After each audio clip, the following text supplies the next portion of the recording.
felicitations. It is me, Felicia Day, and this is my podcast. Welcome. Welcome, all of you, to the podcast of one. Usually one. I'm going to have a guest in a couple weeks, though. I'm going to have an author guest. I'll publicize it later. It's fine. I really would like to do guests, and I was thinking, hey, you should get a guest this week. And then I got lazy. I didn't get lazy. I was just busy. I was busy, which doesn't feel right. This week, I have actually had obligations every day. I have been, as a producer, I've been helping someone rewrite a script. As a writer, I've been doing some writing room stuff to sort of crack another script. So for the first time in, I think, a year, I've felt very motivated. And I don't know if it's a coincidence or not. It probably is not. But it has been a year since COVID lockdown. A year ago, let me just actually see a year ago what was in my calendar. I'm looking right now in Google calendars. So Supernatural. Oh my gosh. I was on the set of Supernatural years ago. I was doing that. Oh, this is kind of sad right now. I'm having this realization on air. Yeah, a year ago, I was shooting episode 18, and I was due to go back up to have a little finale cameo. I was in the finale. If you watch the finale, no spoilers, but I was crying about something in a very red-faced way. I shot that before I left, but I was supposed to go back up for another scene. I don't know if I'm supposed to talk about this or not. There was another scene that was going to have a lot of characters in the Supernatural finale.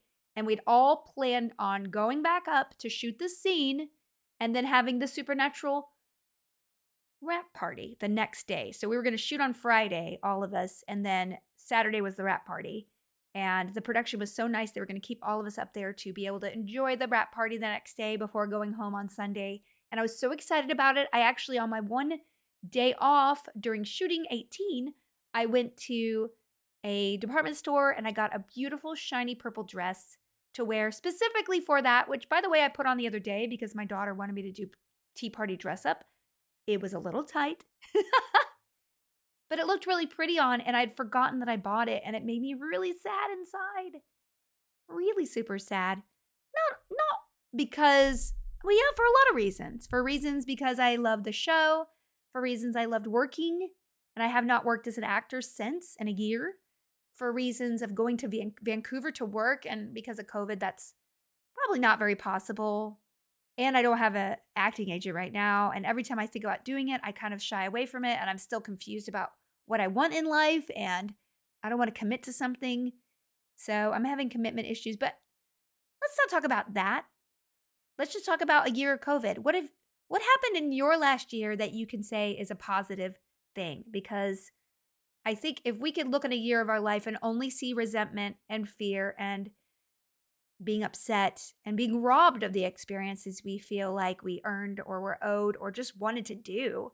I mean, of course we could dwell on that. I could dwell on probably 15 jobs that I had flying around the world, doing conventions, experiencing new cities, experiencing interactions with people fans and colleagues and everything that would just spur my creativity. But at the same time, I've never been more mentally healthy in my life than I am right now. And I have to sort of credit that for life forcing me to stop, because I think I'm the kind of person, I get into a situation, I don't know how to say no, and I don't know how to stop. I've never broken up with someone I've always been broken up with. I've never fired someone without it coming to the point where it was so obvious it needed to be done. Way past the time where my gut was like, this isn't working anymore. So I have been forced to slow down in a way that was what I needed before, but my desperation to please other people, desperation to kind of chase my ego, all of that forced me to stay on track and kind of frantically acting without even thinking about, was I enjoying it? And I didn't intend on actually this being a 1-year COVID kind of podcast. I actually wanted to talk about the year in 2 months that I have been on Lexapro and have decided to start weaning off of it the last couple months, and how my brain has cleared a lot and I'm able to create in a way that I haven't felt motivated before. And I'm so basically I know you guys have this is our 60th podcast, and you have heard a lot of different recordings of varying states of my mental health. It has been very, very difficult. And I know that my child's birth was maybe physiologically added to some of that stress, but really it was me leaving my company in, I don't know, 2017. And that and the change of being a mom, I never really stopped to deal with myself with those changes and reconfigure who I was in a healthy way and be gentle with myself and really maybe start from zero instead of trying to keep moving at 100 miles per hour and kind of deal with something in the back seat while driving 100 miles per hour. That's kind of what I tried to do. And because that didn't work, I had a lot of crashes mentally. And as you all know, I've had a lot of ups and downs with seeing therapists, psychiatrists, refusing to do drugs that might help me get my brain on because I was afraid of them. And I do have to say that being on this Lexapro drug, this SSRI, was really what I needed. I don't know if I would be this mentally healthy today if only COVID had happened. I think I probably wouldn't have been able to deal with COVID in a way. With being forced to unplug from things, I felt my whole self-worth were based on my work, essentially, and end up in this place where I feel so healthy and confident, most of the time, just being myself and being brave enough to walk away from opportunities that might drag me back into that place that doesn't make me happy. It just makes me stressed. So I just want to offer words of encouragement to anyone I want to encourage you to evaluate this last year and what you've added to your life that gives you joy and what you've taken away from your life that you really miss, and things that you are really grateful that you don't have in your life anymore.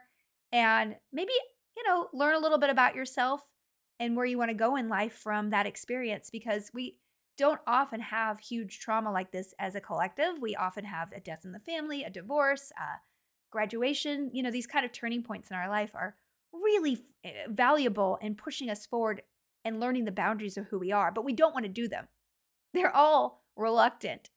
Becoming a parent is probably the one where we're most jumping into head first, but we really don't know how it's going to impact us until we're in it. I honestly could say that I had a lot of really good advice from a lot of really awesome people, and it goes in one ear and out the other until you're in it. So, but even then, like the adjustment of time management, of identity, all of these things are very hard to deal with alone. And certainly I tried to deal with them in a way that I didn't go to medication, and I made some headway, but I literally had a physical problem with calming myself down to the point where it just wasn't possible for me to sleep. And the not sleep was impacting my physical and mental faculties in a way where I was completely just helpless. And I honestly, just the last month or so, feel like I can handle more stuff, very slowly. And I know that's why I've been writing a lot, and why I've been brave enough to reach out to commit to working on projects with people, because I feel it okay. I started cutting down my Lexapro. I was on 10 milligrams starting last February. In the summer, I felt like my head was really, really foggy, and I'd given it enough time to kind of clear up, and my body still hadn't adjusted. And my doctor was like, well, try 5 milligrams every other day and 10 milligrams every other day. And I tried that, and it was the sweet spot that I really needed. And so I was on that until a couple months ago. And then I said, you know what? I think it's time to see if this is going to affect my creativity or not, or my motivation. Because I was always very tired and I was centered, but I certainly was only thinking about the moment and not anything in the future. And I was not creating. And that just, I'm not saying that's a universal reaction to being on drugs like these. And there's certainly other drugs that I might have been able to be on, but I just didn't want to switch. So I went down to 5 milligrams a day, and it was an adjustment, as it always is. It almost gets worse, and your body goes, whoa, where's that stuff that works so well?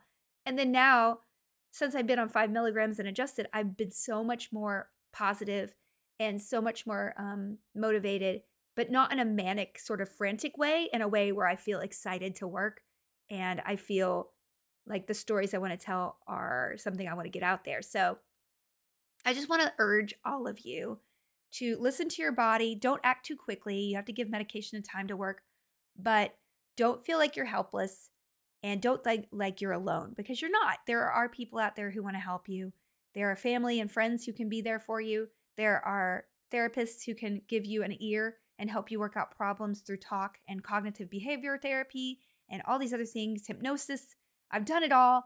All of it worked a little bit, but I think I was to a point where I was so addicted to success and fame, so to speak. Not fame, but being known for something. I felt like I had to satisfy what people expected of me in a way that didn't listen to what I actually wanted for myself.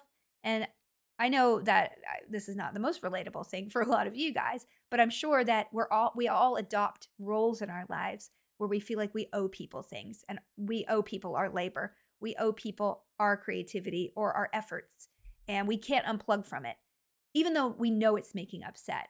Maybe it's a job that we know that really brings us down, and gosh, it would be really great to get a different job, but how do we start? And isn't that foolish to, in this environment to do this? And so we kind of have to look at every circumstance that's adding to our stress and taking us away from our baseline of calm, centered, self-loving people. And a lot of the times I didn't even know that baseline existed in my whole entire life. I would get glimpses of it when I went to meditation class, or I would play my violin for an hour, or I would spend an hour with friends where I was laughing and not thinking about the past or the future. I was just thinking about the present. I would get glimpses of those, but then I would automatically go back to the point where I felt super anxious and desperate to do things and get things out there, because that was what I felt like my regular Felicia state was. And even though it wasn't enjoyable, and that kind of frantic, desperate energy doesn't think about me at all. So those were all things I couldn't control, and that's where the desperation and anxiety came from. So I'm sorry I'm wandering around a lot, because this is this podcast. But I just want to encourage all of you, if you have a day-to-day thought process that leaves you anxious, depressed, and not happy, I promise you that's not authentically you. I think when you came out of the womb and you were 2 years old and you were just playing on the ground and building blocks, you had a sense of purpose and confidence in yourself and creativity that was organic to who you were. And we unlearn all that stuff over time, whether it's your parenting, the people who parented you, whether it's the environment we grew up in, whether it's just maybe our own neuroses that were exacerbated by school or whatever. All of us have a natural baseline of being more content, unless we have sort of a disorder. In that case, there are medical ways to deal with that. There are other ways to deal with it. So I just want to urge all of you, don't be shy in pursuing what your baseline is. And I say that word a lot, but that's what I feel like. I kind of felt like I was always operating at an 8, and that was who Felicia Day was. And if I didn't feel like an 8, I wasn't, successful. I wasn't going to make things that were cool. And now I realize, I can be at a 5, and that's okay. I can be at a 5 that's, doesn't feel like I'm a failure if I don't have 10 projects out today. So anyway, I just would love everyone to take that away from this year of COVID and just reflect on what this has done. Some people might be devastated. Some people, I'm sure, have lost people they loved. These are not like the happy, awesome, mentally healthy things that Felicia Day gets to brag about right now. I'm not bragging. I'm just saying it's been a rough year in some ways, but it's been a very healthy way for me to get back to, and also just set my priorities straight. I'm actually feeling more anxiety about people reaching out to try to start new things now, because I know that I'm a little bit weak inside and I can't say no to people. And I will start getting hooked on, what should I be doing today? Oh, people expect me to, get on a TV show. Like, this is what I need to do. This is who I am. But like, owning ourselves, really, that's it. We own ourselves. We exist, and we are wonderful the way we exist, and we own our time. And that's really hard to, it might be absurd for some people who it comes easily to, but it was an absurd kind of thought for me a year ago. And now it doesn't seem as absurd, but it does feel delicate and precious. And so when you're making incremental changes in your life and the way you look at yourself, you're kind of forming a little, you can't allow yourself to be poked a lot. You have to protect yourself a lot. And when in my book, Embrace Your Weird, uh, I always tell you, don't tell people about your progress here. You can if that makes you feel better, but only people you really, really trust, because one slight note of ridicule or trolling or even a snicker can make you feel absurd in a way that's just them trying to shame you, because they're not in a good place to allow you to be yourself. Those other people are not good. And that other person who pokes you with a finger, like the little Pillsbury Doughboy, and make them melt, that could be you. That could be a critic in your head that you've allowed to roost there. That critic really, they dug in, man. I got a bunch of those critics, and they're squatting inside my head. And I've been able to shut the doors a little bit. I nailed them shut, but those squatters poke their head out a little bit. Hey, you don't look that great today. You might want to do your roots, or boy, it's been a year since you did this thing. Well, forget anything. Forget you're gonna be living on the streets in 20 years. There's all those terrible thoughts that go through our head, and I just want to. For 15 minutes now, I've been just babbling around the thing. I just want to let you know you're not alone. You evaluate where you are versus a year ago and take the positive, and then try to work on the negative. That's all. And don't feel shy about getting help because I was so resistant. And I think I prolonged my whole experience because I went to a psychiatrist, 6-7 months earlier. And I was like, I don't want to be on any drugs. Okay. But then sometimes I have to take Xanax because I can't sleep. And then I take Klonopin to be able to sleep every other way. And the doctor was like, whoa, that's not good. You're not dealing with the underlying issue. And I was like, the underlying issue is that I cannot sleep because I'm so incredibly anxious. And I wish the doctor had been like, well, you need to be on something else. But she was very not pressury, and that's fine. I don't know, the other doctor I went to, my GP was like, you need to be on this right now. And I was at the point where I was like, okay, I'm just going to take this advice. I'm not saying all doctors know what they're doing and all psychiatrists should be putting you on drugs the minute you you see them, but just be open to everything, do your research, and follow your gut, because you definitely don't want to jump into something you're not ready for if you're not ready for it. And that's it. So what's up? This week was, like I said, I've been doing a lot of writing. I've been having writing sessions every day. And honestly, writing is very hard. It's not necessary. And I don't mean to do that in a whiny way, although it came out very, very whiny. I'm just saying that it takes a lot of mental faculty to brainstorm with other people. But it was really, really fun because, as I said, for the last 17 minutes, I've been very alone. And I actually wanted to be alone because, as I said, I'm so easily swayed away from who I am to please other people that being cut off from everything really allowed me to settle into who I was outside of other people and what they needed me for. And so that was so wonderful. And so I was brave enough a couple weeks ago after I got back from vacation to be like, okay, let's push the ball forward. Let's just try this. If it doesn't work out, it's okay. You're not a failure. You don't need 50 things out immediately. Just push some balls that make you happy. And I didn't mean that in a lewd way. I just picked up the phone and picked up my email. I was like, hey, do you want to work on this? Let's just set a schedule. And I did it. And it felt so good. And I've had so much fun. And I've been so creatively inspired. And it was really scary to try to do. Because it's not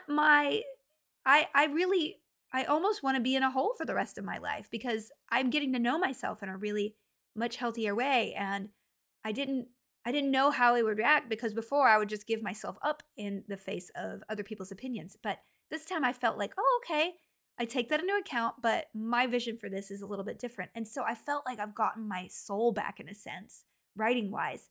And I just think that it's a wonderful thing to be able to collaborate with people when you're in a place to collaborate with them. I hosted Gish this weekend, and Gish is the scavenger hunt that Misha Collins puts together, and they do amazing work because they raise money for charity, and they have activities over the weekend, not unsimilar to Embrace Your Weird, my book. So I really had the best time just seeing this organization and this community come together to create a giant D120 in their yard and making trans uh rights are people's rights, like that wasn't the, but anyway, just amazing artwork up and down the scale, and just the enthusiasm that people put into their creations, and also all the awesome people I got to interview over the weekend with the panels. It was such a highlight, and it also made me miss conventions, just seeing people's creativity and their opinions and being exposed to people I never be exposed to. It actually made me miss it. I don't know if I want to get on a plane anytime soon, but it certainly made me miss conventions. So I feel like doors are opening and possibility is opening up for in the first, kind of way in a year. And it feels scary and a little bit anxiety inducing, but also refreshing because it's a new me coming out. We all went into cocoons and like, what are we? What does our butterfly look like? Ugh, Felicia, gross. So yeah, that's it. That's all I've been doing. I've been writing and streaming and reading. I've been reading a lot. So let me go down the book list because I want to encourage all of you to get in your books. I did not finish The Pig That Wants to Be Eaten, 100 Experiments for the Armchair Philosopher by Julian Baggini, because it's a book I just am savoring so much. So I'll read 2 or 3 lessons a night, thought experiments. It's a philosophy book, and this author rephrases these, thousands year old thought experiments in modern ways, and then explains them in a way that you could see both sides. And I almost honestly think it would be fun to kind of do with a partner or something, where you both read it and think, hey, what is my perspective on this? Because as they said, philosophy is the art of studying once all the facts have been presented, kind of studying all the different ways you could solve something. So I would definitely encourage everyone just to think differently about some to pick up this book. For the Wolf by Hannah Whitten, I did finish. I really liked it. It was kind of like one of those romancy, YA-ish, fantasy-inspired books that uses Red Riding Hood, but also a lot of other things. And, it was some good. I haven't read a lot of romancy stuff lately, and I found it to be really enjoyable. So I highly enjoyed it. I also finished Will the Cat Eat My Eyeballs by Caitlin Doughty? I don't know. She's a YouTuber who is a coroner, and this is a book all about her talking about death. And some of the things are disgusting, but she seems like such a badass, and she answers questions that I honestly would not have thought about. Like, can you get your grandpa's skull and keep it? Like, is it legal? There's a lot of creepy, just explaining things about death that make it fun. I think death, and we are so not used to death in this world, in our worlds. Like, if you think about 100 years ago, even, we would definitely have had relatives and people close to us die of disease, probably pretty regularly, and war. And that does not happen to us now. 200 years ago, my goodness, the child mortality rate, how many children you would have and how many would not survive their childhood. It's just, I've been reading about Regency England, like just everything, the quality of life that we have now, and the fact that we're just not exposed to death every day. Death was a really, really a way of life in the history, and we are not really appreciative of that. So just the fact that there's some questions that you probably would never want to ask about death in this book. They're really fun, and they're very easy to read, and they're not like traumatizing at all. So I'm sure as a kid I would have liked to read it, but it's probably not age appropriate. But who cares? Who was looking at what I was reading when I was a kid? I also, so for the 2 books that I'm reading now, I just picked up Son of the Storm by Suyi Davis Okungbowa.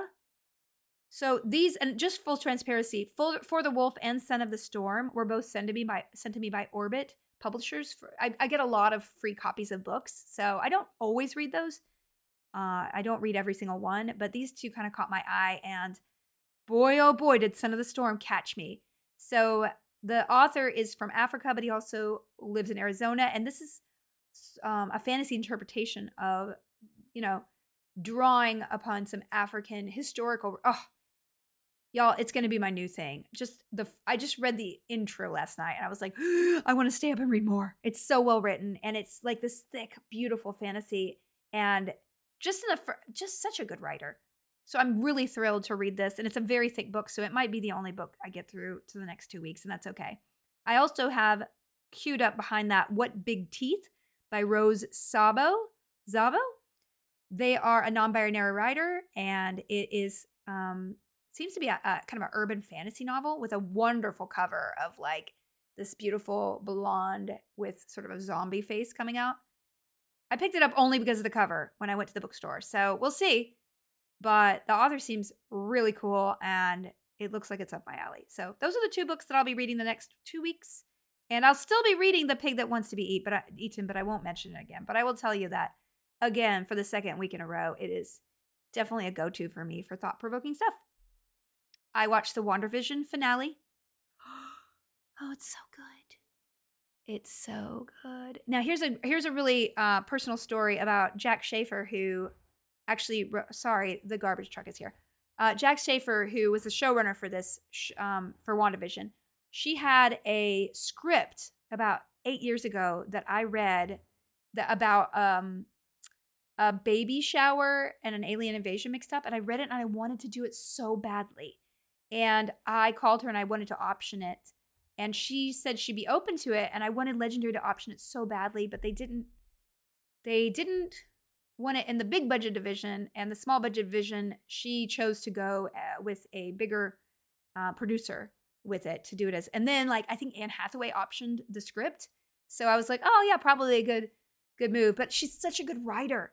And the fact that she wrote WandaVision, and I don't know if she was necessarily that geeky, but her writing is so good, and just WandaVision's so good. And it isn't and this is what I didn't like about WandaVision, was that every week I would like look online and everybody had these crazy inside theories about like, look, there's a label in the corner. It's got to be Mephisto. Like all this stuff. That's not the kind of person I am. You know, it's not that I don't geek out over things. I'm just like, that's not why I watch something. I watch something for the emotional experience. So I'm there for the ride of the character and what they're going through. And deconstructing Wanda's grief over, and you know what's really fascinating, if you read interviews with the showrunner, she actually pitched 10 episodes and they went through the stages of grief. So if you look, like there's resentment, there's like acceptance, blah, blah, blah. So you look up all the stages of grief, you will see those outlined in how the episodes were written. And so it's totally fascinating, totally wonderful. And we finally have a female character in the Marvel Universe that has depth and incredible layers to her. And I cannot wait to see her do more things in the universe. She is a fully realized character. I can't wait for Black Widow movie, because that we're going to finally get under her skin. Because I've never felt that Black Widow was, quite frankly, that interesting or deep or given her due, when in fact she should have had her backstory revealed way earlier and had her own movie and all that stuff. So, but I think the wait was worth it, because this looks like an incredible movie, and I cannot wait to have 2 female characters in the Marvel Universe have this depth. And I mean, Captain Marvel was good, but I don't feel like she has the humanity based on her movie that WandaVision has. And maybe it's just because she got 4 hours, right? Instead of an hour and a half, 2 hours. I don't know. Captain Marvel's never been necessarily my favorite either. I mean, power-wise, she's really interesting, but character-wise, but I haven't read every single issue, so maybe I'm talking out of my butthole. I would just highly recommend watching WandaVision, and don't read any spoilers about it. Gaming-wise, I'm addicted to GTA 5 online, and it's only because I'm on a private server, No Pixel, which is the cool kids, quote-unquote, server on Twitch. And if you would like to come by and watch me roleplay, it's basically improv in a weird world where people often will run you over with a car. I have spent more time in the hospital than I have anywhere else, but my character's name is Cherry Claire, and I'm from Abilene, Texas. Cherry Claire Dinwiddie, and I moved to the Los Santos because I got a scratch-off lottery ticket, and I'm here, and I love Dr. Oz, and I accidentally shot my Lopsa Opsa with a crossbow one time when I was 14 years old, and I had an ex-boyfriend named Dwayne who passed away because he stepped off a cliff trying to take a selfie for Instagram, and so Cherry Claire is really fun, and I'm playing with a couple of my friends, Raiko and others.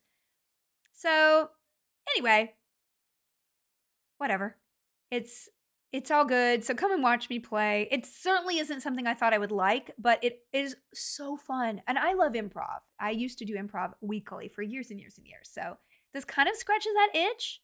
And it's so absurd because there's stuff in the game that are just so absurd. And other people, whether they're actors or not, are role-playing so well. I've run into so many interesting people. And then you can watch, like if I meet Dr. Kennedy at the hospital, then you as a viewer can go watch Dr. Kennedy stream without me. Like you could start following other characters and it becomes this strange soap opera. I can't tell you how wonderful it is. So anyway, that's what it is. Okay. That's me. Question time. Jimmy Shelter asks, what was it like working with Peter Dinklage? I never worked with him. Next question. 13th Gen, have you avoided getting stuck in mom roles? Well, 13th Gen, I haven't actually auditioned. After I had a baby, my reps at the time started only sending me on mom roles. And they were super interesting. And I didn't like what I was being sent on. And I felt they were really annoying. And when I pushed back, they acted like I should go on them anyway. And they were not bad people at all. They just were like, you should go out there. And I realized as a 40-year-old woman, my options are very limited.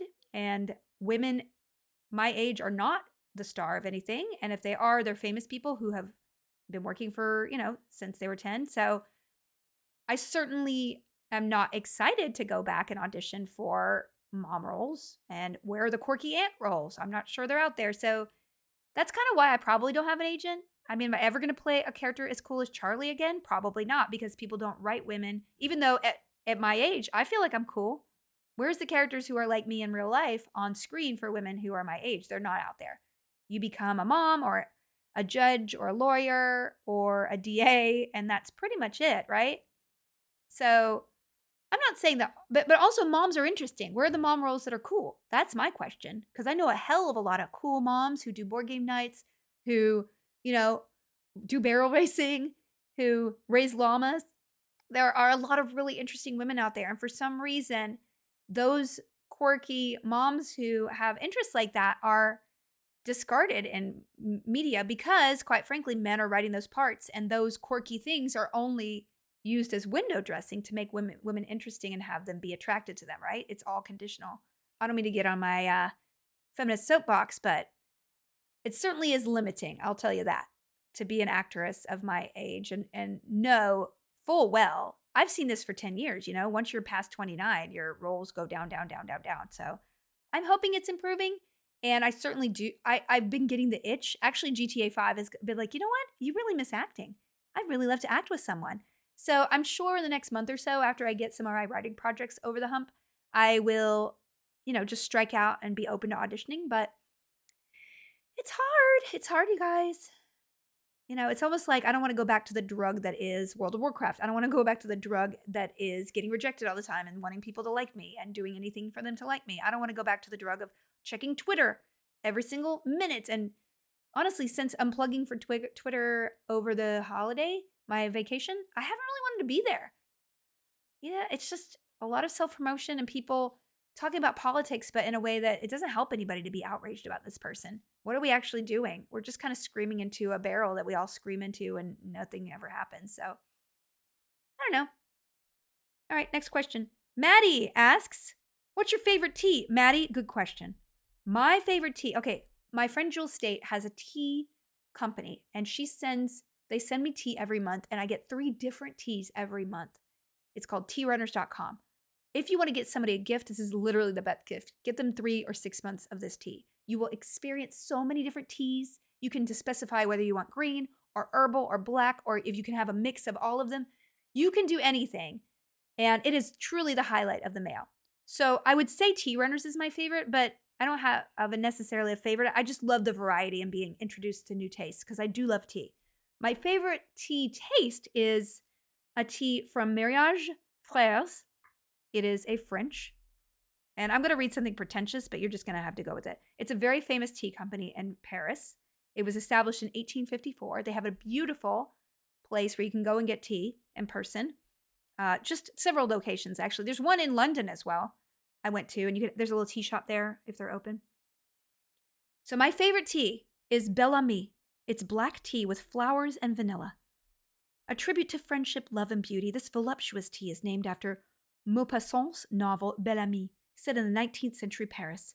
Today, the eternal romance of fin de siècle Paris is recreated through a velvety black tea bursting with freshness from its floral soul. It has roses and safflowers, and capped with a hint of pomegranate and vanilla. For those aesthetes of life and literature, this fine friend comes with silver lettering graced with a daisy, revealed to all, in a canister that harmonizes violet with blue-green. So that is my favorite tea. I love it so much, I want to go to Europe and get 5 more. If I go, I will be buying canisters. I have 2 more canisters left from like a big order I did last year, and it's my precious. So if you like tea, I would recommend those 2 things, Maddie. And I love tea. And honestly, before COVID and before Lexapro, I couldn't have any caffeine because I would become so agitated that it just exacerbated my inability to go to sleep because I was so anxious. In the last 3 months, I switched. 6 months ago, I started green tea because I was feeling a little bit better. 1 green tea in the morning. I upgraded to black tea and I got back into my Belle Amie. And I can't tell you how lovely my mornings are. I can't have more than 1 glass, but I can tell you that I've gotten, and it was clearly a psychological and physiological thing I was going through, because now I can have them and I'm able to sleep at night and go to sleep sufficiently. So there you go. That's my answer. Okay, next question. Rocket Soup asks, hey, I'd like some advice for folks going through tough times. The advice for folks going through tough times is always the same. Reach out and talk to someone. Don't suffer in silence, but we do anyway. In your own biography, you talk about intensely stressful, anxious times that even your own friends weren't aware of. Why do you think we do this? Is it just the stigma on mental health issues, or do you think there's more to it? Most of us like it when a friend leans on us for support, so it's strange we're so reluctant to do so ourselves.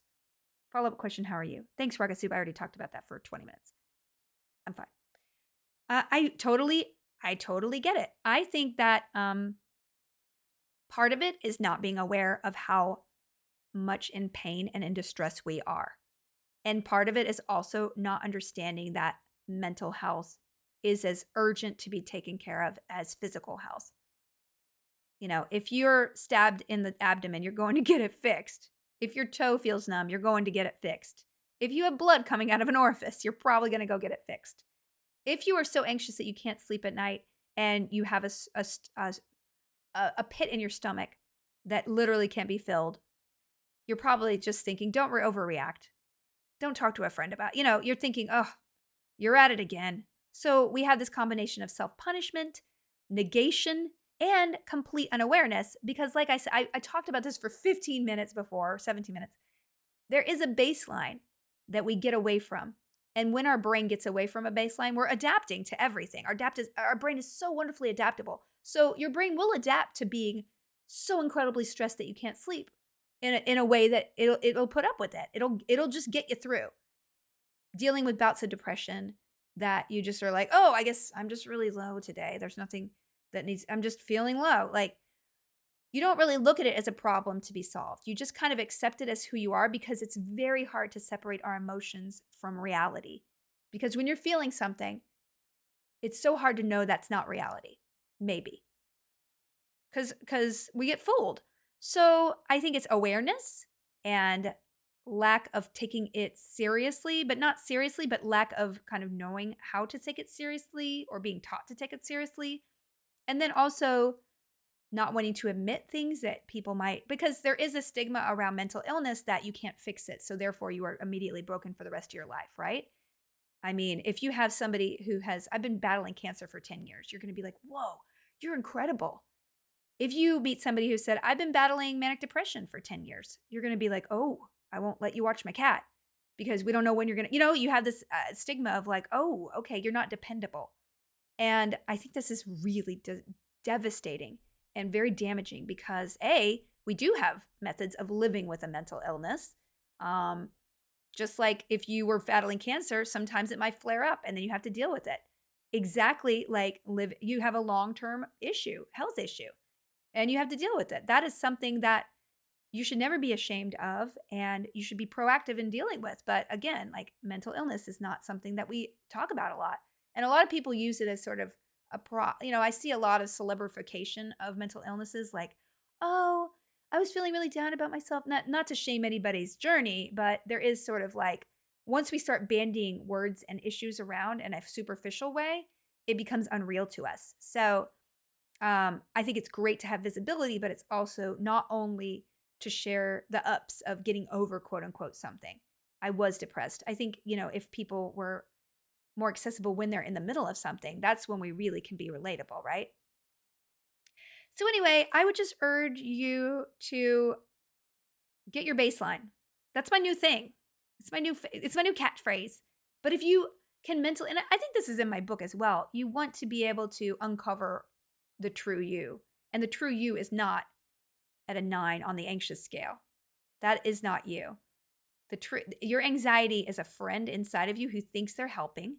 It's a scared little kid who's like ripping your skin off because they really don't want you to do the thing that you're doing that's causing you all that anxiety. Or you might just be wired a little more anxious, and or both things. I know that I'm both. I know that when I look at my daughter and she is naturally not an anxious person like I am, or so it seems. I don't know what's going on inside her all the time, but I could tell you that I'm a much more negative, protective, glass half empty, we're thinking 10 steps ahead kind of person. And so I do see that there's probably some genetic things. There's probably things in the way I was raised and in the circumstance I've put myself in. So there's a lot of holistic things you have to think about when you're dealing with your mental health. And the last thing you want to do without understanding a pathway forward is reveal that vulnerability to a friend or something like that. So that's why I think talk therapy is the best, because that person can't talk about what you're going through, and help them as an objective ear, helping you find what the root of your problems is. I never even knew I was out of control. I had people, my friend Kim and Sean sat me down one day and was like, you need help with your anxiety. And what did I do? I looked to the people who reinforced, like, no, they have no right to do that to you. You're perfect the way you are. And I was like, how dare they? And it became a big rift between me and my friends, because I was like, this is what's gotten me here. How dare you try to take away and try to negate this for me? So I actively resisted anyone interfering, quote unquote.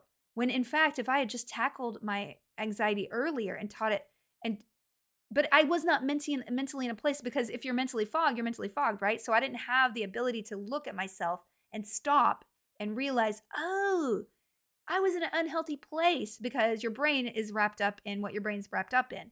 So it's really, really difficult. And that's why I think, sometimes you have to have somebody lead you to that. But again, nobody's going to be able to convince you that you need action until you decide you need action for yourself. Yeah. But underneath, there's something wrong, right? I had so many acid reflux issues over the years. Guess what? I don't have any more acid reflux issues. I can eat like a big old meatball hoagie, and I'll have some burps, but I won't have acid reflux.